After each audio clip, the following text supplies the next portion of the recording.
Welcome to the Good Divorce Show. Not every divorce needs to end in disaster. It's time to see divorce in another perspective. Here to help with that is your host, Karen McNinney. Hello and welcome to the Good Divorce Show. I'm Karen McNinney, your host.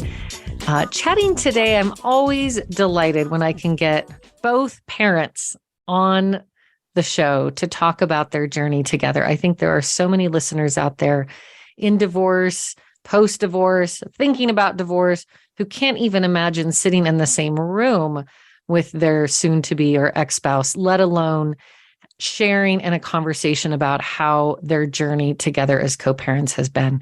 So I'm very excited to have with me today, Kelly and Kyle. Welcome to both of you. Hi, Thanks, Karen. Hi. Give us a little bit of context. Feel free to tell this story together side by side as to how old you were when you met and the journey that brought you into parenthood. I know they're all scratching their heads. And I'm going to remind our listeners, you tell us the story and it'll unfold naturally. Where does it begin? It begins in Lake Forest, Illinois, when both Kelly and I were 3 years old. And we both were. Okay, speed ahead just a little bit. Wait, but it's kind of relevant. It is kind of. It is relevant. I fell in love with Kyle in outside of Chicago in preschool, and then he moved away in second grade. So that is kind of important because he moved away in first or second grade. And then I came to grad school in Missoula, Montana, and I found this Kyle McAfee on Facebook who lived in Missoula, Montana. And so this was 25 years later. And I still loved this, whoever this Kyle McAfee was when I was 4, 5, 6 years old. Part of what I love about this story also is reminding that these children, they are born from love and that there is a love story in these relationships, even if it doesn't lead to happily ever after marriage. And when we can capture part of the spirit of what brought people together and hold on to that as we raise our children, it just softens the edges.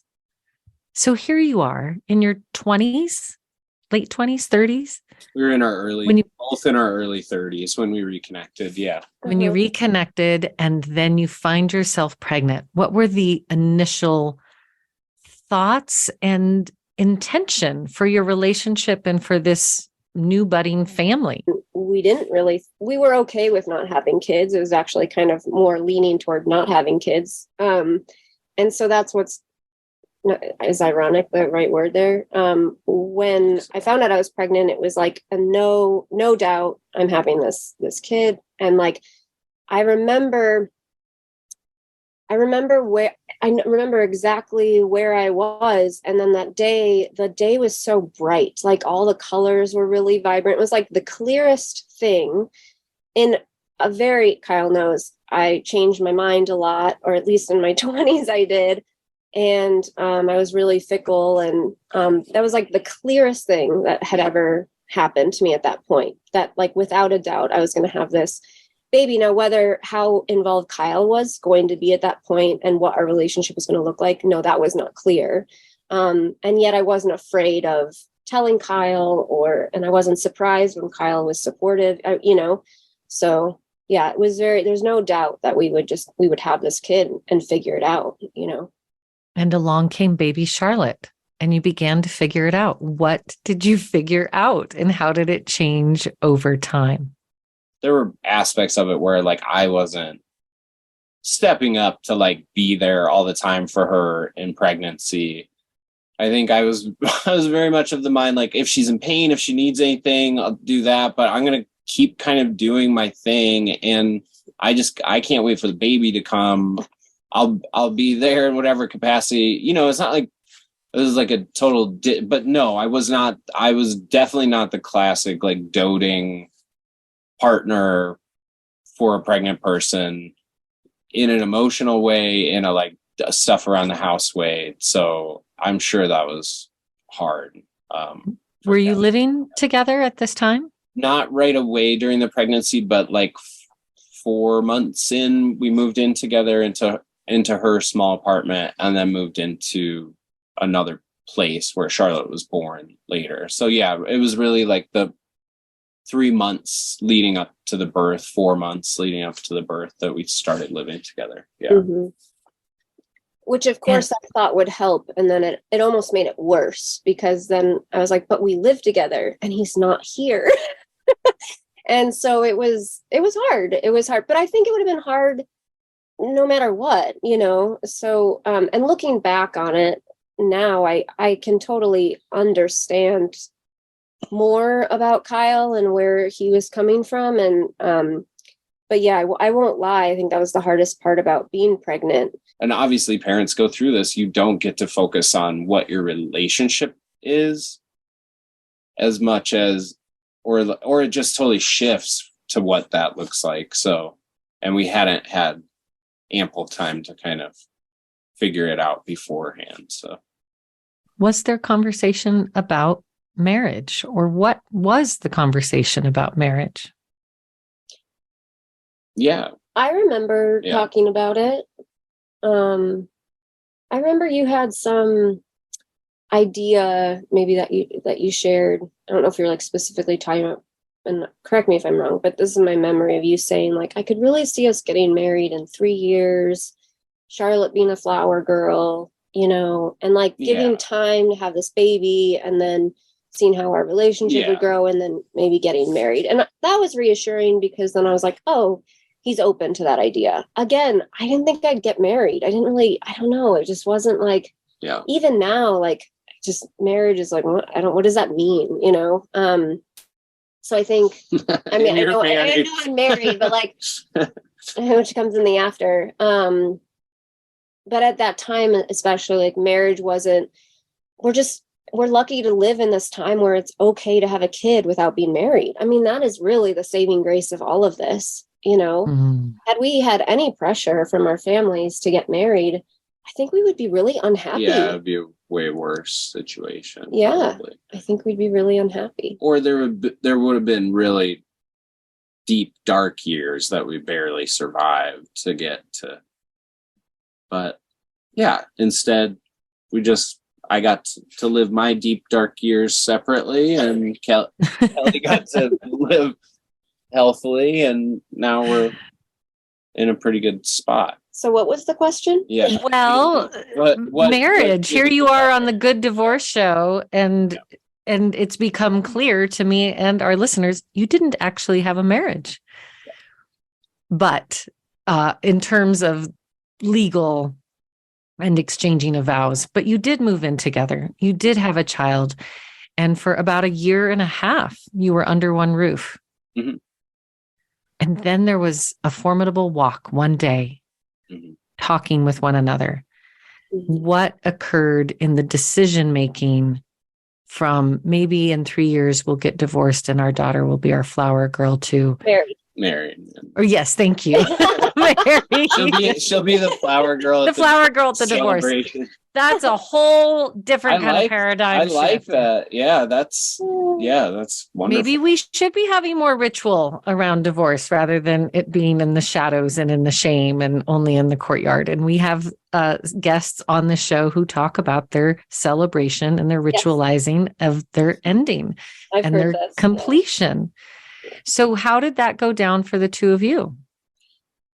Well, I don't know. I don't necessarily remember a walk. I remember that there was sort of like a lead up, a series of events basically where it was clear I was sort of self-destructing / trying to implode the situation. And I think where it felt like Kelly had basically, in the months leading up been like, this isn't tenable for me for us to live together. And there was sort of like a last straw in that realm. I mean, I know I'm being vague. Well, no, you can be vague. I brought up the walk because the reason I brought it up, Karen, is to me, it felt like, so it was a walk right after Montana Film Festival and we were on the Riverfront Trail. Mm-hmm. And it was the conversation we had that we both mutually agreed that we wanted to separate, Mhm. that we were okay. Like, it's like we accepted Mhm. who we each were in that situation. And I just remember feeling great relief that it wasn't totally one-sided of like who's ending this relationship. And I Mhm. really do think that that's the beginning of our co-parenting and our friendship, because Yeah. it's like I was heartbroken, I won't lie, but I was like, okay, Kyle is telling me that he doesn't want to change, and I'm accepting that, and I'm accepting him for who he is and where we are right now, and we're going to move forward. And I just remember that's like a very intellectualized way of looking at that, thinking about that walk. But to me, that was a huge marker, for me at least, Yeah. of like, we're both on the same page. We're both admitting our, as it wasn't all Kyle, we're both admitting like where we're at and what we need Mhm. and what's not working. And it was mutual. Yeah. Yeah, totally. No, you're right. I don't maybe remember that exact walk, but I remember that moment, or coming to that together. And but also it was kind of always on the table, I think, just because we were logical about it throughout the pregnancy, where I even remember asking our midwife early on in a first meeting with her, like, do you know couples that do this without living together? Because I think we had just moved in, and it was like, instantly it was like, oh fuck this, oh sorry, oh no, this might not work, and Yeah. and so I think, yeah, obviously it was like devastating in some ways, but it was like, okay, we can do this together, I think. Yeah. So, We can love our daughter, raise her together, be kind to each other in that process, and not get married, and not live together and not get married. And this is where I'm curious about, the two of you got to kind of jump over a part mhm. of what can be a really devastating impact on the family and the children of navigating the legal path of divorce, which you certainly went through an emotional divorce. Yeah. And then still had to figure out all the things that divorced people have to figure out when it comes to co-parenting. And it's schedule and communication and finances, emotional support.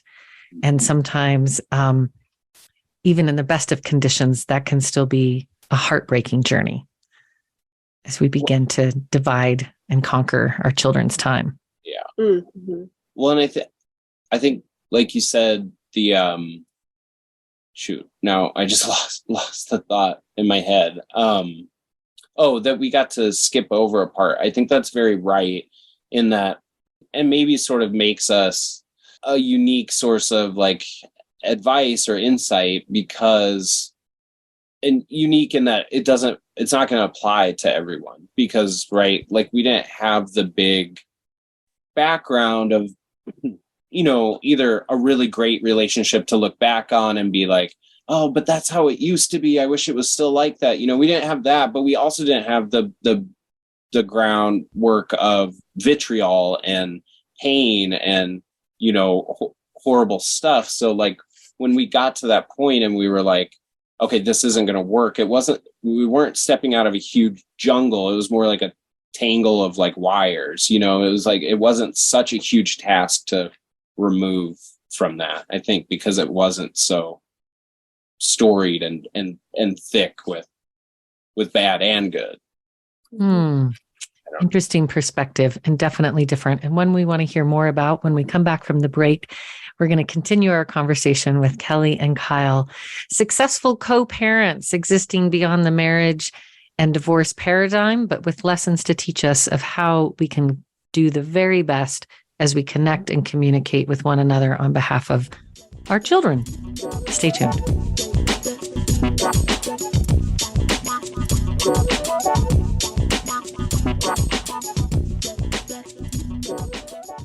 Before you call the lawyer, call the Good Divorce Coach. Give your family the gift of working with a certified divorce coach, a co-parenting specialist, and a mediator. Karen McNinney has the knowledge and skills to guide you through the full divorce journey, before, during, and after. It's one thing to get divorced. It's another to be divorced. The Good Divorce Coach will teach you and your partner how to be divorced with less drama, less destruction, and less debt. Visit thegooddivorcecoach.com to get in touch with Karen.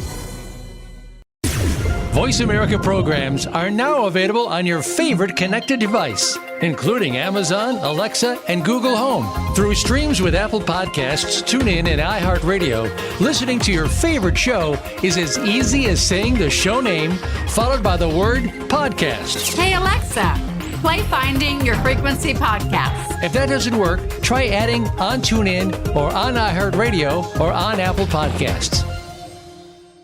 Connect with us, and we'll connect with you. The Voice America Talk Radio Network is on LinkedIn. Get the first word about happenings with the network, where our next live event will be, and what's up with our hosts. Look up Voice America on LinkedIn. The Internet's #1 talk station. #1 talk station. VoiceAmerica.com.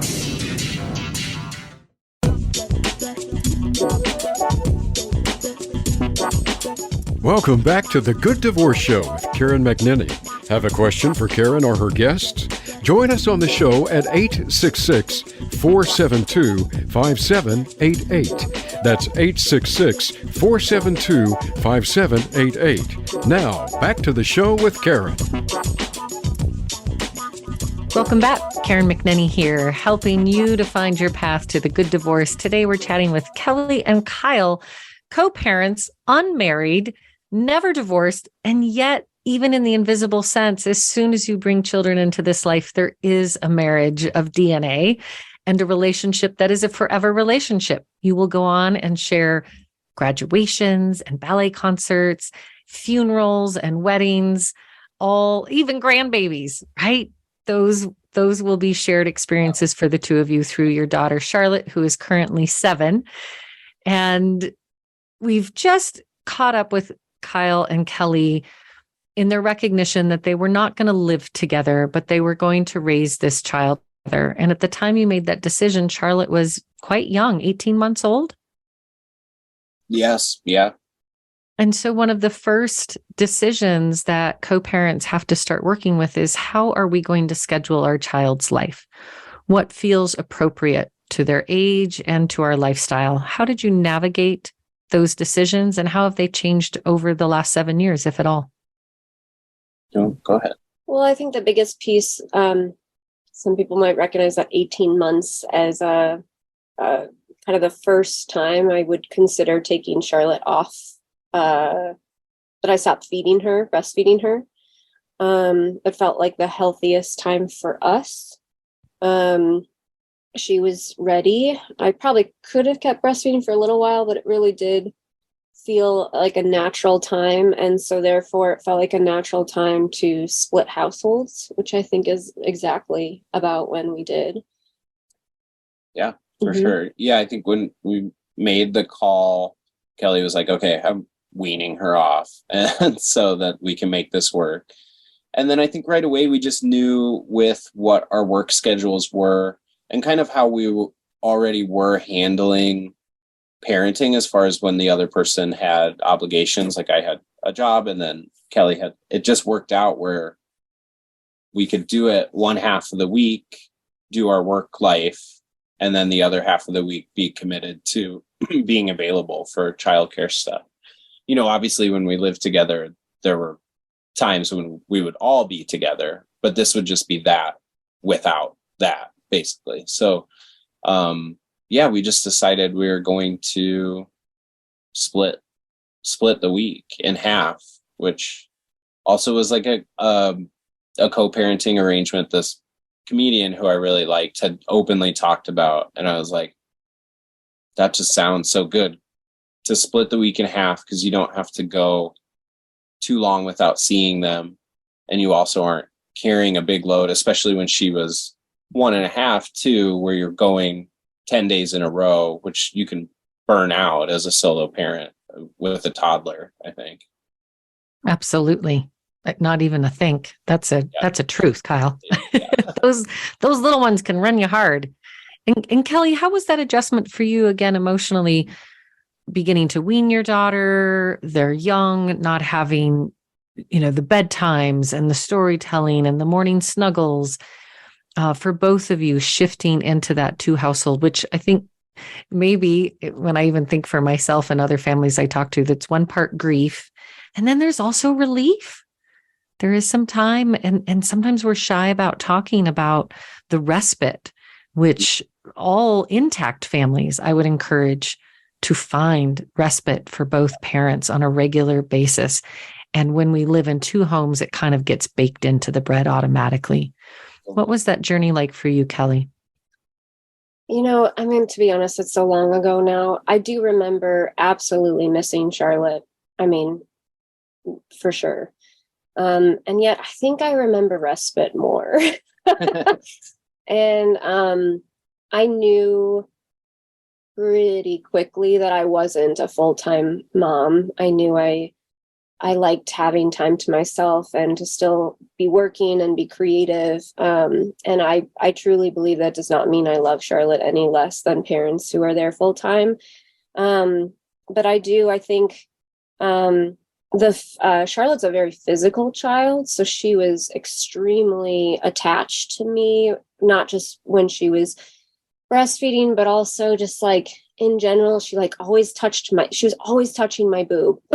Always. Her hand was always down her shirt. And she started doing that to Kyle. She's just a very touchy person. And I loved it. But in general, I'm not a very touchy-feely person. So that was a character change for me. So I think I found respite in having my body and my space, even at that early time. I am sure that alone time, I definitely didn't relish it enough where I wanted to be alone, because I jumped into a pretty serious relationship right about that time. And because I'm not a person who wants to live alone.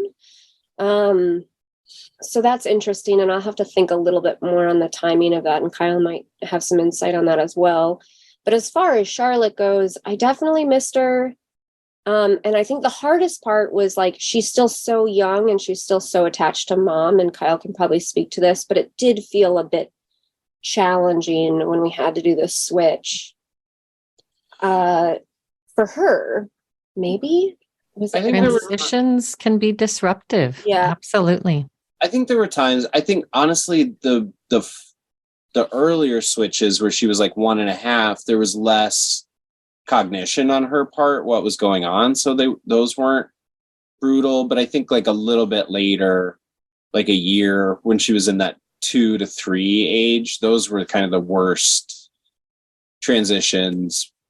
Yeah, where she would get upset. And they weren't always bad, but those were the times where you're okay, this is where I'm sort of feeling the pain of us splitting, of us divorcing, is and the guilt and stuff when she's super upset for nearly half an hour after mom leaves. Those were the times where, yeah. Did you ever begin to find sort of a hack or a transition method that worked better for all of you? I've heard parents talk about, we only transition in and out of school, drop off and pick up, versus in a home, or we always meet in a park and then the off-duty parent says goodbye there. No, we never did that. I feel that feels so weird. I hate to judge that, but it always felt better to do it in one of our respective homes, because that was just a safe place for her to kind of do her thing. I guess maybe it would have been smart so she didn't get so upset, but I just felt if she's going to be upset, I want her to be at home and feel safe. And no, I think at least for me, the tactic was just this is my responsibility to sit with this and to be as patient as I can with this. Because ultimately it was my fault or our fault for deciding to have a kid after dating for 3 months. I felt I've got to pay this debt, and however long she's going to be upset after mom leaves. But yeah, I think you bring up. Oh yes, sorry, go ahead. Well, I was just going to say, that being said, it wasn't and maybe it's because it was so long ago, but I feel like it was just kind of a year stretch. And then there have been times after that where, yeah, attachment is clear, but also times where I get a win every once in a while. And when I leave, she gets upset, which doesn't happen that often, but it makes you feel weirdly good when like they're inconsolable when you're leaving. And yeah. I think you also make the good point, Kyle, that, not wanting to judge. And one of the things we always remind people here on the Good Divorce Show, just like how our children come into our lives, there's lots of ways for it to happen. For sure. And the parents and the child, every situation is unique. You have to follow the lead of your child as much as the lead of your co-parent. And honestly, at the end of the day, we're all just doing the best we can at that moment with the information we have, which means most of us are running around half blindfolded with scissors in hand, hoping that we make it through to the end of the day. Yeah. I think what feels maybe different, and everyone's gathering this right now, is there was no animosity between us. So we never had to like make a plan to not be in the same room together, right, be in the same space, which when I talk to my friends who are recently divorced or co-parenting, that's actually the issue is it's more about the relationship. It's less about the child and it's more about their comfortability, which I think speaks to what Kyle's saying, where it really, Charlotte's a kid. She has strong emotions. We all do. And it was in the most nurturing way that we're letting this child be upset and to transition, and we were all together. And I don't know. I think even though we could have probably made a plan to like have a third party or meet somewhere where you know what I mean? Like we had situations like that for sure where that would happen, and maybe they were smoother, but there was something about being in it together that I don't know. It was also, we both had like a background in some early childhood education stuff. Like, well, I was your daughter's preschool teacher, but Kelly had done some teaching at preschool and teaching in general, and so had I. And so I think we approached it a lot like that too, of just kind of trusting our instincts with a kid that young and what they need. And yeah. And I think you highlight so essentially important, the need to feel their feelings. Parents want to whisk it away. It'll be okay. It doesn't matter. It's fine. Here, numb, coping versus just letting the child feel the feelings and knowing that their sad, just like our sad, is temporary. It's not permanent. Yeah. Charlotte's also, again, just an attached child. And this would come from both, like with both of us, let's say dropping off at preschool through first grade, may I say, that she would just hold on and scream bloody murder. I mean, she's just that kid, she just did not want to separate from us. And I don't know if that was from our situation or if that's just kind of how she is. I don't know. She's fine now. Second grade. She's like, see ya, So I don't know. I don't know. Maybe there's some resiliency training there for her and her emotions. But that said, she's so adaptable. She just settles right in after a few minutes. She's with dad or with mom or at this house or that house. She's very adaptable. And that I genuinely think is like how she was born and her personality, nature versus nurture. I think she's going to be a bit of a traveler. I think she's just really, do you know what I mean? Yeah. Yeah. You know what I'm trying to say? I think so. Yeah. Yeah. I think so. There is something. She adapts really quickly, and she's a bit of a chameleon now. I don't know if you notice it, but she's just very like, when she's with you, she's like slightly not different, but like parts of her personality come out more when she's with her dad versus with me. It's just really fun to watch. That is fun to watch. Yeah. And that would make sense. Yeah. And, right. That she's going to shift. And she's an interesting child in the world, not alone, not unique, but special in that this is her normal. Mm-hmm. Charlotte will not ever have any primary memories of being in one household with an intact family, traditional mother, father. She has always lived in the abundance of multiple homes, many people bringing love to her. And I think so often divorce brings around this scarcity mindset that there's less, that, oh, the poor thing. And that we focus on what isn't happening versus what is happening as a result of these two loving families. And we're going to hear more about how her life has evolved. Before we go to that part of the story, listening to the two of you banter and kibitz and talk and smile about your daughter is just really worth celebrating. Sounds like you didn't have much challenge in deciding we're going to raise this child side by side. Did you ever have a parenting plan that you outlined for yourselves? No, we never did. I think when we first separated, we discussed the importance of that and how we should definitely do that. And then we didn't, out of, some laziness, but also just, we were caught up in just trying to do it. And then a year or so went by and we were like, we just never even discussed it again. We were just like, well, it's working. Yeah.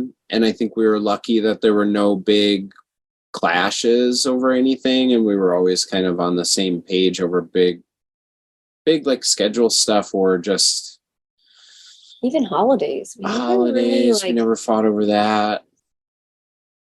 Yeah. I don't know. And it was always just like, oh, Kelly has something and needs coverage, I'll do it. I have something and need coverage, she'll do it. And it's like, we just kept, we never did it. Yeah. It might be worth mentioning, we're both creatives. So I think that there's this understanding about our worlds that I'm not sure if we were in like different fields, or I don't know. We just kind of get it. Like, I understand what Kyle goes through when he's putting up a show, vice versa. Let us be clear, not putting up like, oh, he's having a big drama tantrum show. Like, he's actually like performing. An actual performance. Yes, you are both very active in the performing arts, which is a particular kind of lifestyle that you have understanding of, as well as it sounds like a high tolerance for, we need to change things up. We need to be flexible. This is what I got going on. And yet you really cover each other and have each other's back where that's concerned. Yeah. For sure. Yeah. Which I absolutely advise that's how it should be, with or without a parenting plan. Like to say we have the standard and then we deviate from the standard as needed. And there are some families out there who get so locked into what is on that piece of paper, which nobody is watching except for you. And it sometimes is at the expense of just using your common sense that we need to make an adjustment here. This doesn't make any sense. We've got either family in town, or this is when we need to travel, or I would really like our daughter to be involved with this, or I'm just not available. I need to travel. And knowing that your co-parent, no different than if you were in one household, how you would support each other, that spirit absolutely should and can transcend into a two-household family. Does it also carry over into the money? How did you all navigate the finances of raising this child together when, again, you don't have the guardrails of the law or child support enforcement division, and yet these little suckers still cost money and they only get more expensive over time? Yeah, that's true. Yeah, I mean, I think I was really lucky in that Kelly figured out a lot of the financial stuff, as far as the insurance, the doctor checkup, the dentistry stuff, we didn't do much extracurricular stuff in the first 3 years of her life. We did no preschool. We did no paid daycare, childcare for the first 3 years because of the way our co-parenting schedule worked. Like, we hardly use babysitters, like, ever. And so it was cheapish those first 3 years. And so there wasn't really much to discuss financially. I just remembered that I was actually on the EBT card. I remember That's right. going to the grocery store with Charlotte being a baby and like feeling like I had 35 minutes, but till she like had a meltdown or cried, to like go get the peanut butter, the eggs, the milk. I qualified for Medicaid because I wasn't working. I was working only a part-time job. And I really think that the Montana system, at least, is amazing. I mean, still, she's on Montana Healthy Kids. It covers her dentist, doctor's appointments. It's incredible. So I did a lot of the, I love, making the appointments, going to the appointments. So that kind of was default to me. Yeah. And Kyle was like, that's fine. I'm terrible at that. Like, you can tell me where to go, but yeah, I'm not good at that. So. Yeah. So like, there was just this like natural balance of responsibility, and financially, I do have a cushion that I was allowed to take a little time off. And also I claim Charlotte on my taxes. So I get the childcare credit, which that justifies me paying for the extracurricular activities like gymnastics and ballet and all of those things. And that so far is really all we've had to manage, aside from the day-to-day when Charlotte's at Kyle's. He covers all of that, those expenses like groceries and whatever, and vice versa. So it hasn't been an issue yet. It might when she's older and there's more costs. Like you said, they get more expensive, which I totally already know. And even if she continues, if she continues gymnastics wise, like that's going to get crazy if she goes to meets and stuff. So I think there's stuff we'll have to lay out logistically, but we have a really good groundwork of like, we'll cover, we cover what we can, and then we have family and friends that we can go to for help if we need, to supplement that. But yeah, I think just in the same way that our schedule it was just something we didn't have to sit down and hammer out. So there's never been a battle over a spreadsheet, pennies and dimes and nickels, right? Well, I mean, it can take so much energy. There were preschool contribution payments where Kelly was like, "You're 4 months late on your pay." So, and I was like, "Sorry." Here you go. And that the two of you can have a lightheartedness inside of that part of your relationship is so encouraging and inspiring for folks. And when we come back from the break, we're going to hear about sort of what this family looks like today, who has joined the family, and when new relationships come into the story, how that can also take the stability of the co-parents and things can start to feel a little bit different. So stay with us and we'll hear about the here and now of Charlotte's world when we get back.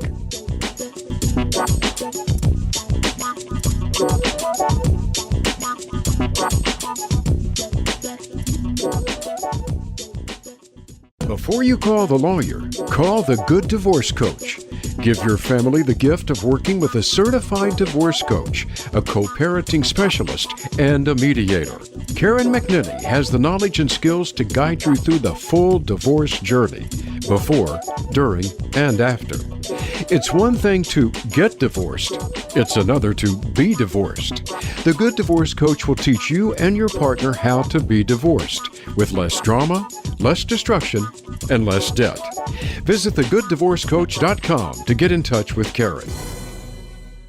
Have you become a member yet? Sign up now to become a member of Voice America. It's always free and easy. Plus, you get to take advantage of some great member benefits. Get unlimited access to millions of hours of on-demand content across all of our channels. Keep track of your favorite episodes, shows, and hosts in your own customizable library. Find out what shows you might be interested in based on your favorites. Plus, you get insider access with our newsletter. Membership gives you more. Sign up at voiceamerica.com and click register at the top right. Follow the Voice America Variety channel on Twitter. Our hosts always have something to say, and we know that you do too. We tweet on today's hot topics, and you're welcome to follow us. Speak up and join in at Voice AM Variety. That's at Voice AM Variety. Streaming live, the leader in Internet talk radio, voiceamerica.com.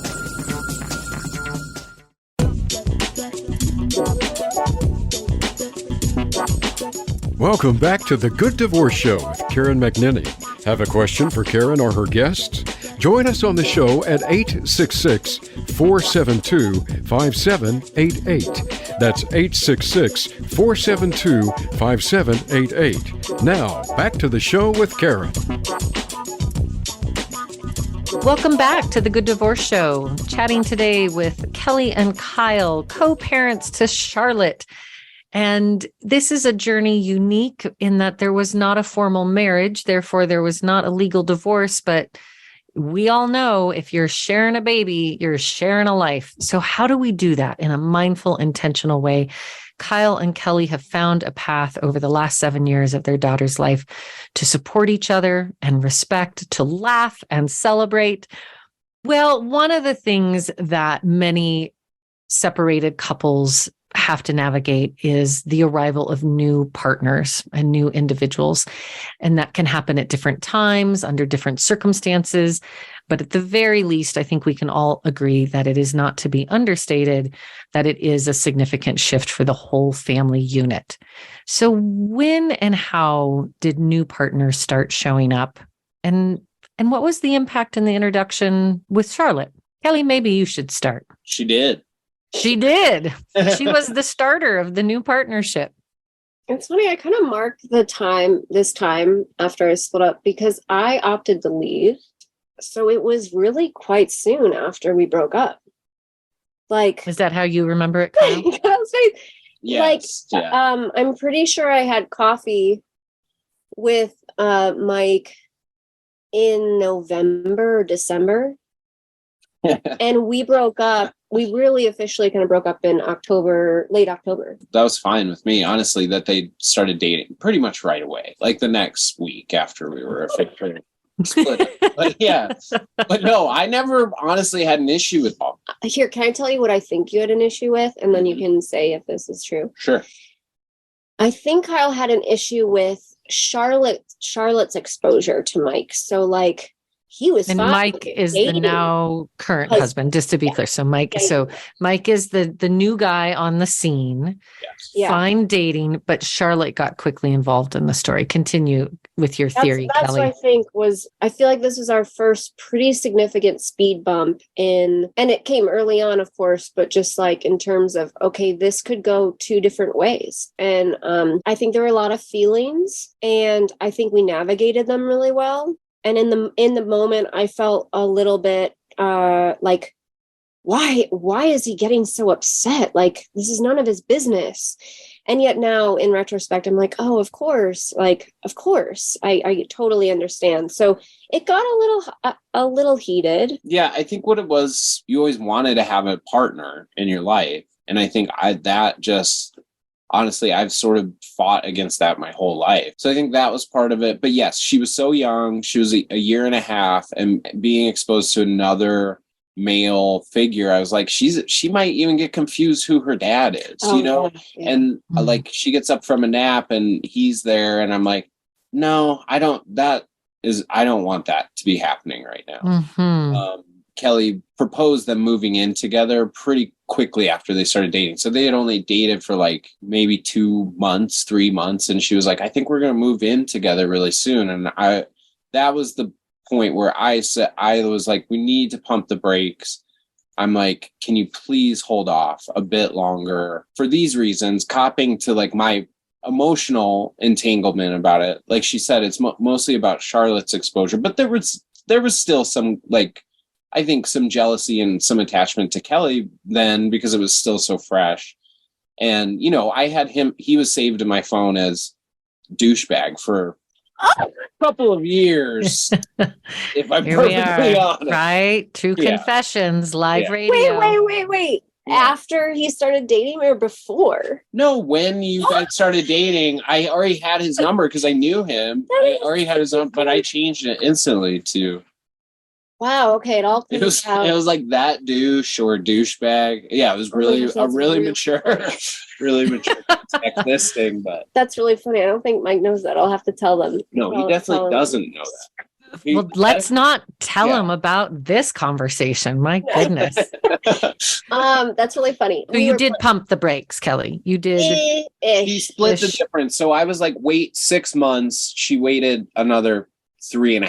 So I felt like it was again sort of like our like it was meeting in the middle on something. Yeah. So how's the douchebag currently, Kyle? How has this evolved over time?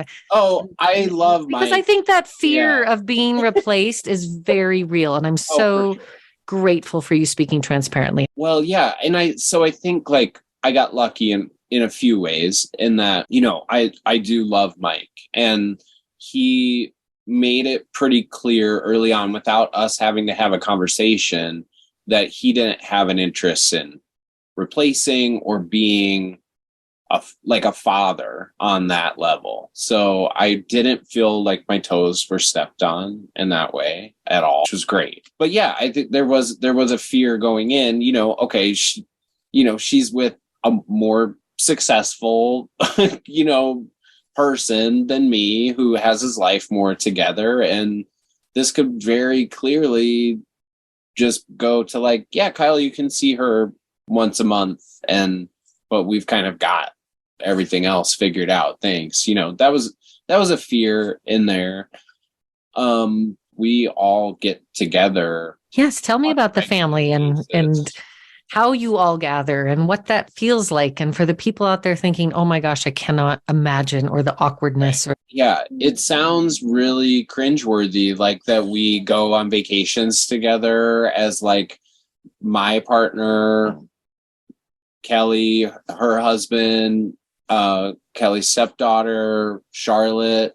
Like we're all walking the streets of Chicago together. You've done this recently? On a family vacation. Yeah, we did it last summer and the summer before. But we get together like every other week and have a movie night. Yeah, and dinner and conversation. And we've been doing it. I mean, we're all creative and we usually like roast the movie that we're watching. Yeah. But yeah, I think it feels pretty normal for Charlotte because we've been doing that now for like a couple years. So Melanie, Kyle's partner, has been a huge influence in our life because she's become really close with my stepdaughter Viv, where they do things together on their own. They'll go to dinner or have a movie night at Melanie and Kyle's house. She's just been a huge support. And Mike and I got married a year and a few months ago. So before then, everyone like knew who everyone was, but there was a little ambiguity around it.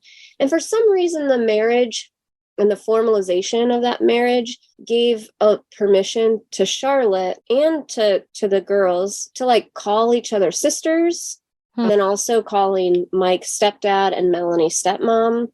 So that was kind of like, I mean, it doesn't really matter. It just like, it kind of felt interesting that marked a time where it gave permission for people to like make those distinctions. Other than, I think Charlotte's like, this is my family. I've got these sisters, and this is my stepmom, and I have two moms. And I've never felt, what's the word? Threatened by Melanie. I mean, I'll be honest, like there's times I feel a little jealous, or I have felt a little jealous. I wouldn't be a human being if there wasn't that. But in general, I feel like such love and just so grateful for Melanie and the role she's played in Charlotte's life and Kyle's life. To be honest, Kyle would be such a miserable bastard if he wasn't with Melanie. And so, no, I'm just kidding. No, but I feel like really like how amazing that you guys have been together. What did you say? 2.5 years and more people to love Charlotte. Is what it sounds like you've done. You've just collected a village of people who love Charlotte. Yeah. What prompted you all to start a conversation and to follow through with a commitment to vacation together? I think this is a really... Well, the first time we did it was in going to Chicago for Kelly and Mike's marriage celebration, basically celebrated by her family there. So that was the first one. And we're like, Melanie met my whole family. Yeah. You know, Melanie, it was. I think we just I don't know. I think we had done movie nights and done enough like hang out as a whole family. And like, we knew we enjoyed that. And we knew that it would probably be really fun to make, you know, a vacation work like that. Yeah, it was. And Kyle still has family in Lake Forest in that area. So we both have connection there. there's like a reason to go to Chicago, but we've talked about going to Mexico together. We've talked about going to San Diego together. Like, I think that this is kind of the beginning. Chicago is a really nice ritual, and I like that Charlotte can see her grandparents. And by the way, grandparents on both sides. She met her great grandma in Lake Forest, Kyle's grandmother. And even when Kyle wasn't with me, I would go see his family in Chicago and bring Charlotte and make sure Charlotte saw her dad's side of the family. It's deep. It goes deep, you know? I think it's rare and beautiful and really special for Charlotte. Yeah. Yeah. And we do too. And we see that's rare. And I think we always appreciate, like, even at Kelly and Mike's wedding ceremony, you know, Mike in his vows talked about how special this thing is. And, you know, like, I stood up there holding the chuppah while they said their vows. Like, that sounds like a nightmare on paper. Like, I feel like, you know, like, because also my model for it, and that's why, honestly, Karen, I'm so glad you're doing something like this, because my model for it, and I think almost everyone from my generation and before, their model of divorce is war and hell. Like, I think it's like gotta be 1% of people born in the 70s and 80s that went through a divorce with their parents. Obviously, some circumstances out of their control, some things I don't blame them for, some things I do still blame them for, but like, that was such a huge priority to model the opposite for Charlotte. And luckily, we're not just pretending our way through it. Like, we kind of like each other and love each other. It's amazing. Right. It's amazing. And yet it's such a simple equation. Choose love. Just choose love and write the story. And in your case, Kyle, you're rewriting the story and you're changing the cycle, which is exactly the pursuit of the Good Divorce Show, is to highlight stories like yours so that other families can have an imagination for the things that sound terrible on paper. But if you give yourself a chance, you can actually create a really beautiful family, even beyond the bounds of marriage. I've been so delighted to have both of you chatting with us today, opening up your heart and sharing the love, not only that you still have for each other, but most importantly, the love that you have for your daughter, Charlotte. Thank you, Kelly. Thank you, Kyle. Thanks, Karen. And to all our listeners, here's another good example to remember. Everything will be okay in the end. And if it's not okay, it's not the end.